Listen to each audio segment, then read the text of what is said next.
はい、皆さんこんにちは。今回は先日の羽田空港 LDA22 アプローチに続いて ILS ズールランウェイ23アプローチですね、こちらの方を解説していきたいと思います。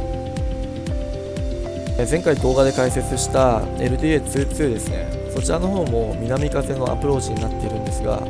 今回の ILS ズールランウェイ23アプローチはですね、南風で悪天候時のルートになっています。この時期はですね、よく使われるアプローチになっていまして、ILS の22と23どちらもですね、並行して行われています。今回の ILS23 アプローチは ILS22 アプローチと少し異なる点などもあるので、その辺もですね、解説しながらやっていきたいと思います。機体の方はですね、PMDG の737で解説していきたいと思います。字幕の方もですね、設定しているので、歯車マークからオンにしてぜひ一緒にご覧ください。はい、それでは早速やっていきたいと思います。最後までごゆっくりとお楽しみください。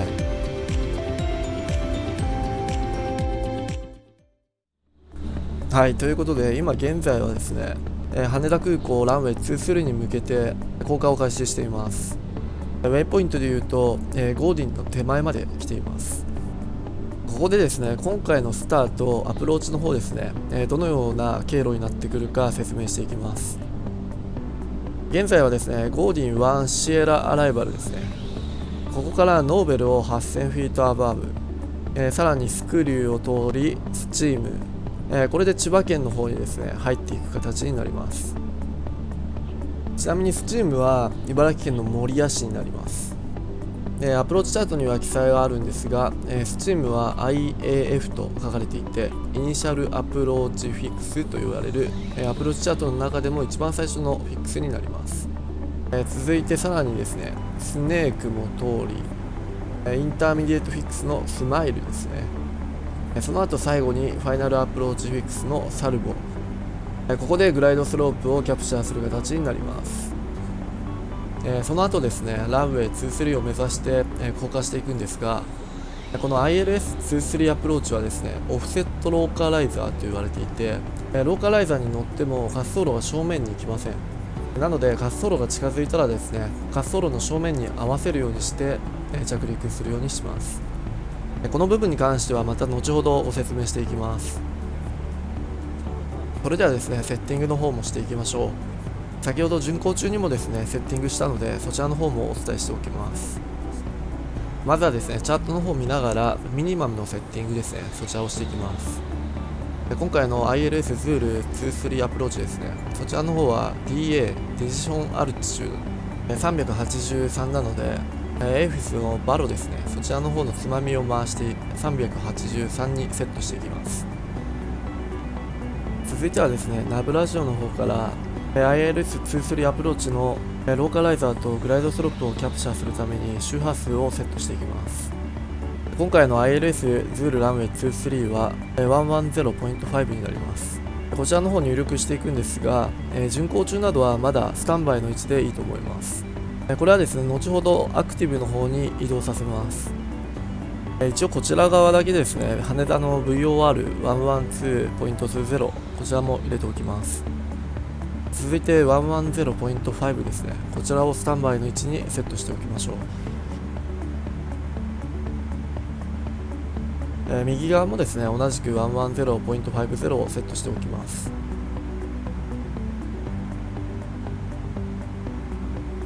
後ほどアプローチが近づいたらアクティブに変更するのを忘れないようにしましょう。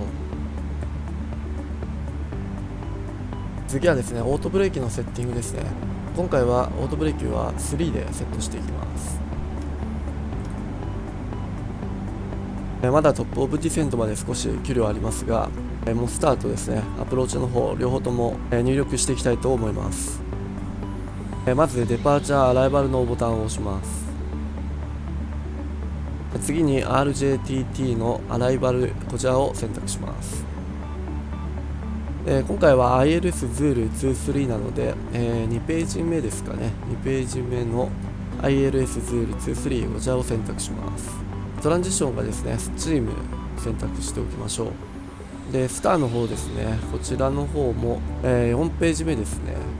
ゴーディ1シエラ、23と書いてあるこちらですね。こちらを選択して、エクスキュートを押しておきます。はい、この後レグスページの方からルートの方ですね、確認していきます。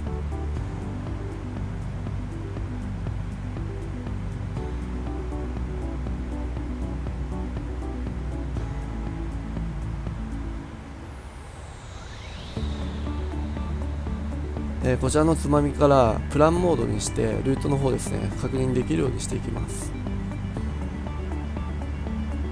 このステップボタンを使ってルートの方をですね、ナビゲーションディスプレイを見ながら確認していきます。はい、これで序盤に説明した、チャートのスタートですね、アプローチのルートが出来上がりました。リアルの世界では ATC の方を使って効果の指示なども、来るんですが、今回もですね ATC 特に使わずに解説していくので、トップオブディセントが来て自動的に降りるようにですね、ファイナルアプローチフィックスの4000フィートにセットしておこうと思います。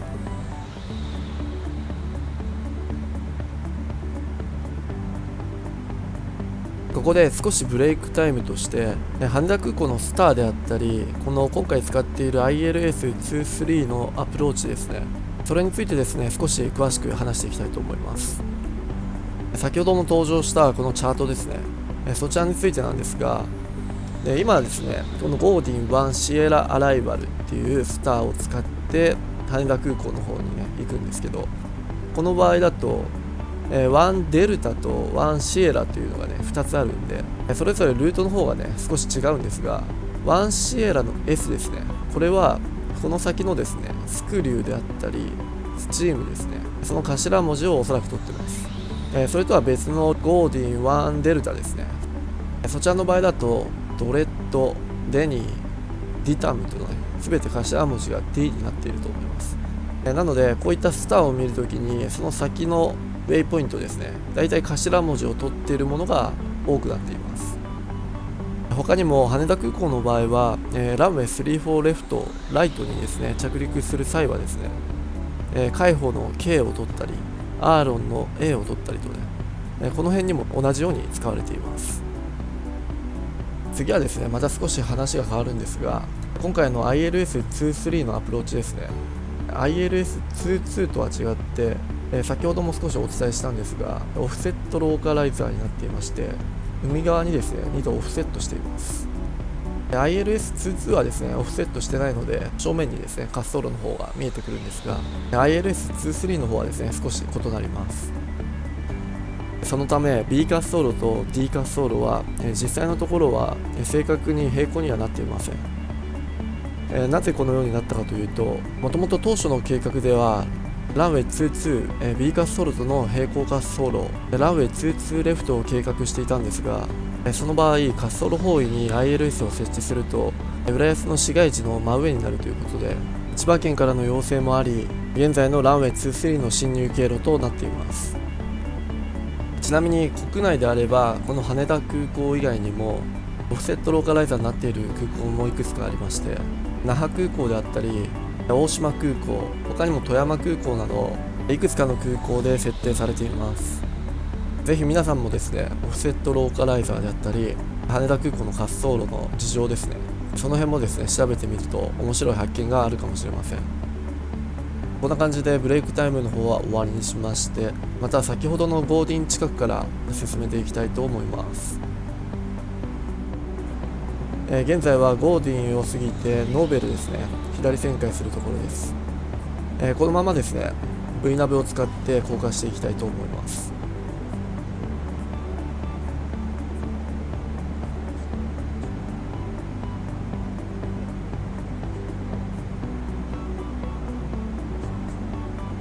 まもなく1万フィートを切るのでランディングライトの方をオンにしておきます。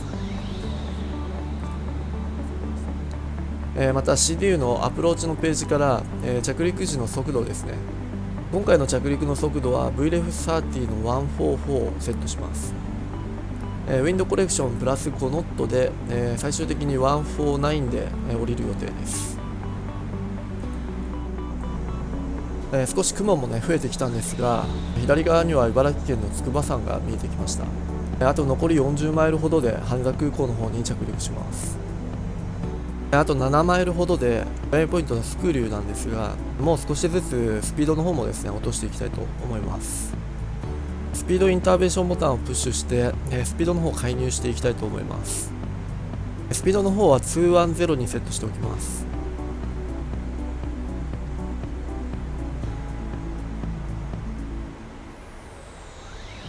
またスピードの方はですね、前回の LTA22 の時もですねお伝えしたプロシージャースピードというものが10マイルまでは180ノットで5マイルまでは160ノットという目安のスピードがあります。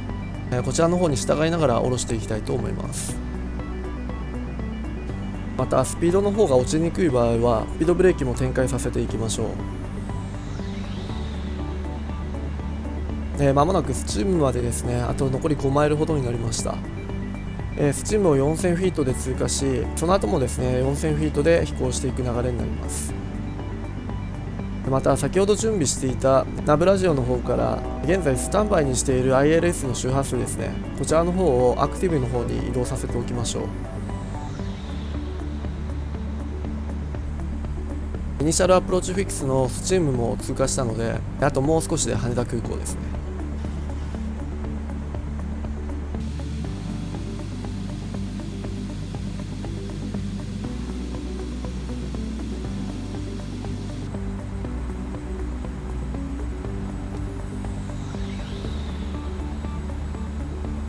ある程度来ているのでフラップアップスピードを巻いてフラップの方も徐々に出していきましょう。スピードチェック、フラップス1、10DME まではですね180ノットのプロシージャースピードがあるので、もうプロシージャースピードを180ノットにセットしておきます。ファイナルアプローチフィックス1つ手前のスマイルが近づいてきているので、もうアプローチボタンですねプッシュしておきたいと思います。これでプライマリーフライトディスプレイの方にローカライザーとグライドスロープがアームドになりました。さらにフラップの方ですね5にセットしていきます。これでですねおそらくスマイル付近でですねローカライザーの方をキャプチャーしてファイナルアプローチフィックスのサルボ付近でグライドスロープをキャプチャーする形になります。ちょうど今スマイルの手前でローカライザーの方をキャプチャーしました。これでファイナルアプローチコースの232に乗ってくれます。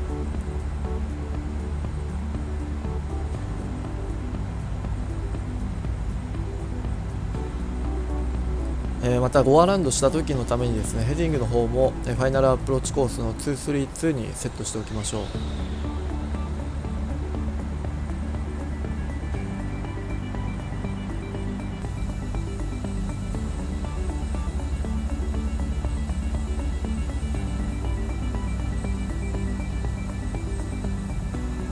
グライドスロープのポインターが近づいてきているので、もう間もなくですねグライドスロープの方もキャプチャーすると思います。はい、グライドスロープの方キャプチャーしました。DME の方がですね 13.4 ということで、10DME になったらですね160ノットまで落としていきたいと思います。またグライドスロープをキャプチャーして、再び降下を始めると速度の方がね上がっていくので、スピードブレーキも使いながら調整していきます。もしくはですねもうギアも出すのでギアを出してフラップも下げていくと、その抵抗が増えるのでスピードの方は落ちてきます。この後ですねもうそろそろギアの方も出してさらにですねフラップの方も出していきます。ランウェイ23のアプローチライトの方が見えてますね。このままですねローカライザーに乗って1000フィート前後ぐらいでオートパイロットを切ってマニュアルで滑走路正面に合わせていこうと思います。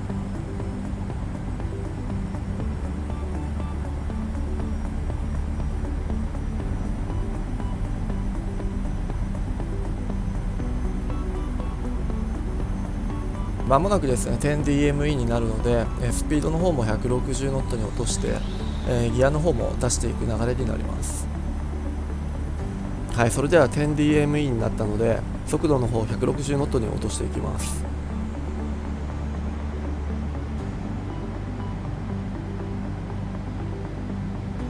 ギアの方も下ろしていきます。ギアダウン。ラプス50。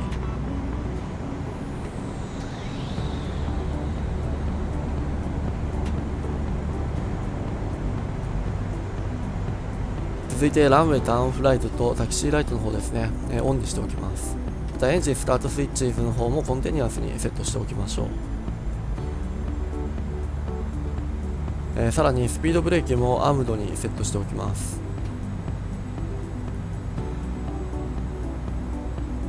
プロシジャースピードの方は5マイルまで160ノットなので、5マイルになったらですね、ファイナルアプローチスピードの149まで落としていきます。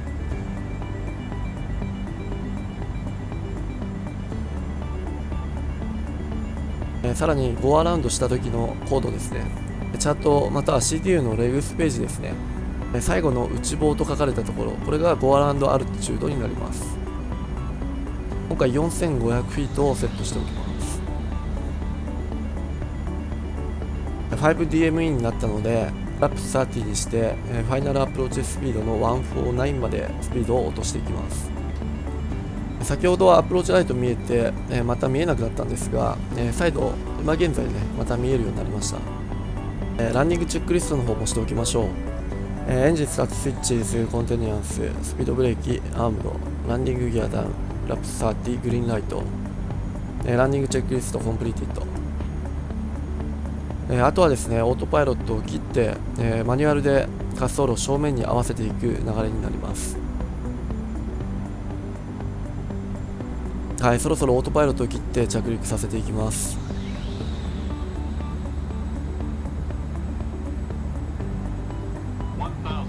チェック、オートパイロットディスエンゲージオートスロットルディスコネクト FD。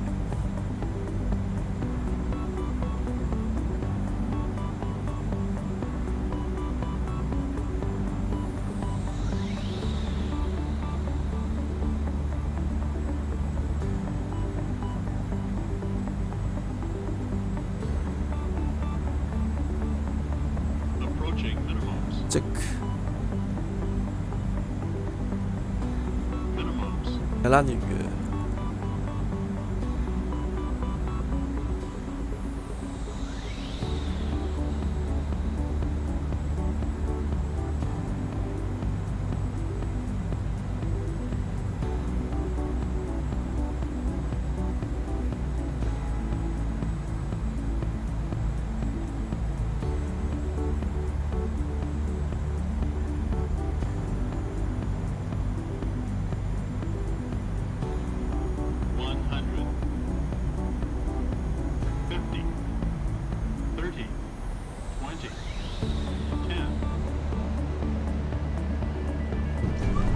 スピードブレーキアップ、リバースノーマル、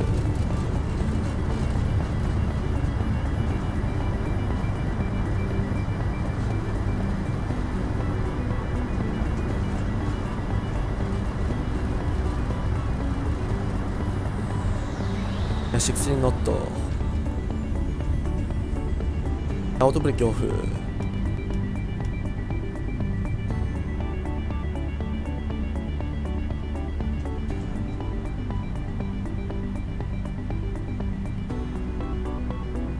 はい、今回羽田空港の ILS ズールランウェイ23アプローチですね、こちらの方をご説明してきました。今の時期はですね、天候が悪い時はこのアプローチも使われるので、ぜひ皆さんも飛んでみてはいかがでしょうか。最後は着陸シーンを見ながらお別れしたいと思います。最後までご視聴いただきありがとうございました。今後も役立つ様々な情報をアップしていきますので、気に入っていただけましたらチャンネル登録、グッド評価、コメントもお待ちしております。また次回の動画、ライブ配信でお会いしましょう。